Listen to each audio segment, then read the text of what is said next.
Welcome to ஆகா ஊகா சமையல் தமிழ். நாம் இன்றைக்கி பார்க்க போகிற டிஷ் வந்துன்னா கேரட் பாயாசம். அதுக்கு தேவையான பொருள் பார்த்திங்கன்னா கேரட் நம்ம சீவி எடுத்துக்கிறோம். நெய்யில் நல்லா கேரட்டாக முந்திரியும் திராட்சையும் ஃபஸ்ட்டு நம்ம வறுத்து எடுத்துக்கிட்டு அதுக்கப்புறம் நம்ம சேமியாவை ஒரு டம்ளர் சேமியா இழந்துட்டு அதை நெய்யை போட்டு நல்லா வறுத்துக்கிறோங்க. கரு விடாமல் மீடியம் ஃப்ளேமில் நாம் அதை வறுத்து எடுத்துக்கிறணும். இப்போ நம்ம நெய் ஊற்றி கேரட்டை நல்லா ஃப்ரை பண்ணி எடுத்துக்கிடுவோம். போதும் 2 மினிட்ஸ் நம்ம ஃப்ரை பண்ணாவே போதுமானது. மீடியம் ஃப்ளேவர் பண்ணால் கேரட் நல்லா சூப்பராக வந்துடும். நல்லா வந்துருச்சுங்க. 2 மினிட்ஸ் நம்ம போட்டால் போதும். அதுக்கப்புறம் நம்ம பால் 200 ml பால் எடுத்துக்கிறோம். பாலோடு நல்லா மிக்ஸ் பண்ணி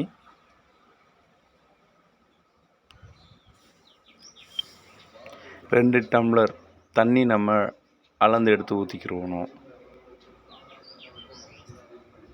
1 டம்ளர் சேமியாவுக்கு 2 டம்ளர் தண்ணி கரெக்டாக இருக்கும்.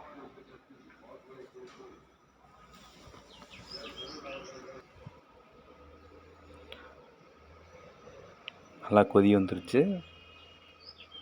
நல்லா கொதிச்சோம்னா ஏலக்காய் தூள், ஒரு பிஞ்ச் ஏலக்காய் தூள் நம்ம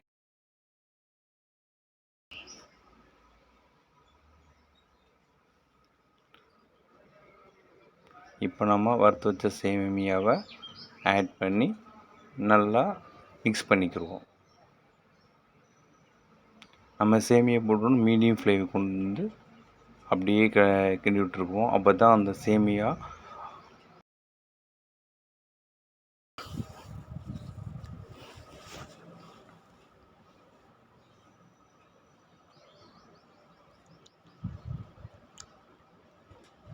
நம்ம வறுத்து வச்ச முந்திரி திராட்சையை ஆட் பண்ணிக்கலாம்.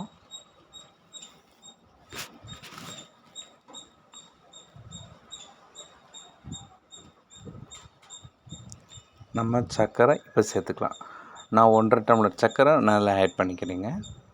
ரொம்ப ஸ்வீட் வேணும்னா நீங்கள் 2 டம்ளர் கூட ஆட் பண்ணிக்கலாம்.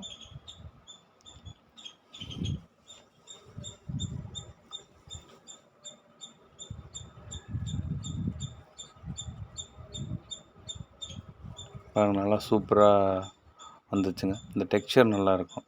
ஸோ இதுதான் நம்ம பாயசத்துக்கு தேவையான. இப்போ நம்ம எடுத்து சர்வ் பண்ணிக்கலாம். ஸோ இந்த வீடியோ ரொம்ப பிடிச்சிருந்தால் லைக் பண்ணி ஷேர் பண்ணுங்கள். Thanks for you.